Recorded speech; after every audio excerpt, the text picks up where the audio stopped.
তিনি কাল বিলম্ব না করে কয়েকজন লোক সহকারে ওই লোক দুটোর ইহুদির অবস্থানে উপস্থিত হলেন।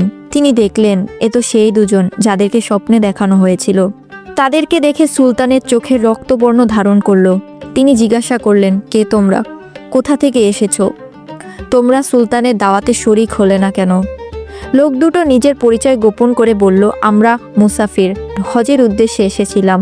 হজ কার্য সমাধা করে জিয়ারতের নিয়তে রওজা শরীফে এসেছি, কিন্তু প্রিয় নবী সাল্লাল্লাহু আলাইহি সাল্লামের প্রেমে আত্মহারা হয়ে ফিরে যেতে মন চাইল না। তাই বাকি জীবন রওজার পাশে কাটিয়ে দেওয়ার নিয়তেই এখানে রয়ে গেছি। আমরা কারো দাওয়াত গ্রহণ করি না। এক আল্লাহর উপর আমাদের পূর্ণ আস্থা, আমরা তারই উপর নির্ভরশীল। ইবাদত, রিয়াজাত ও পরকালের চিন্তায় বিভোর থাকাই আমাদের কাজ। কুরআন শরীফ তিলাওয়াত, নফল নামাজ ও ওয়াজিফা পাঠেই আমাদের সময় শেষ হয়ে যায়। সুতরাং দাওয়াত খাওয়ার সময়টা কোথায়? উপস্থিত জনগণ তাদের পক্ষ হয়ে বলল যে, হুজুর, এরা দীর্ঘদিন যাবৎ এখানে অবস্থান করছে। এদের মতো ভালো লোক আর হয় না।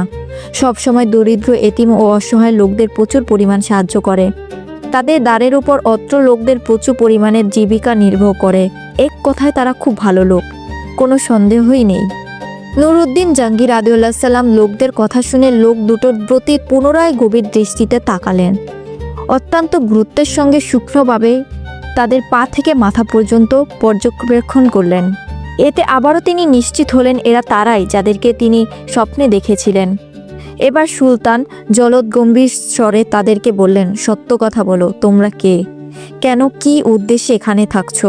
এবারও তারা পূর্বের কথা পুনরাবৃত্তি করে বলল, আমরা পশ্চিম দেশ থেকে পবিত্র হজ ব্রত পালনের জন্য এখানে এসেছি।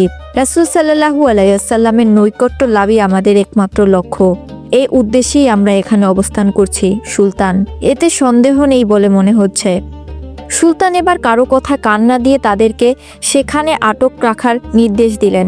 অতঃপর স্বয়ং তাদের থাকার জায়গায় গিয়ে খুব ভালো করে অনুসন্ধান চালালেন।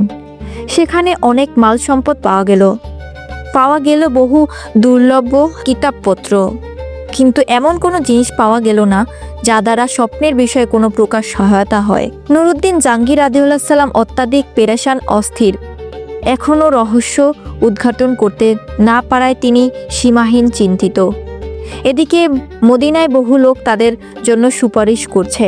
তারা আবারও বলছে, হুজুর, এরা নেককার বুজুর্গ লোক, দিনভর রোজা রাখেন, রাতের অধিকাংশ সময়ই ইবাদত বন্দেগি কাটিয়ে দেন, 5 ওয়াক্ত নামাজি রওজা শরীফের নিকটে বসে আদায় করেন।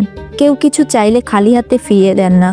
দান খয়রাতের তালিকায় ওদের নাম সর্বজ্ঞ উপস্থাপন করে জানা যায়। সুলতান তাদের অবস্থা শুনে সীমাহীন আশ্চর্যবোধ করলেন, তথাপি তিনি হাল ছাড়লেন না।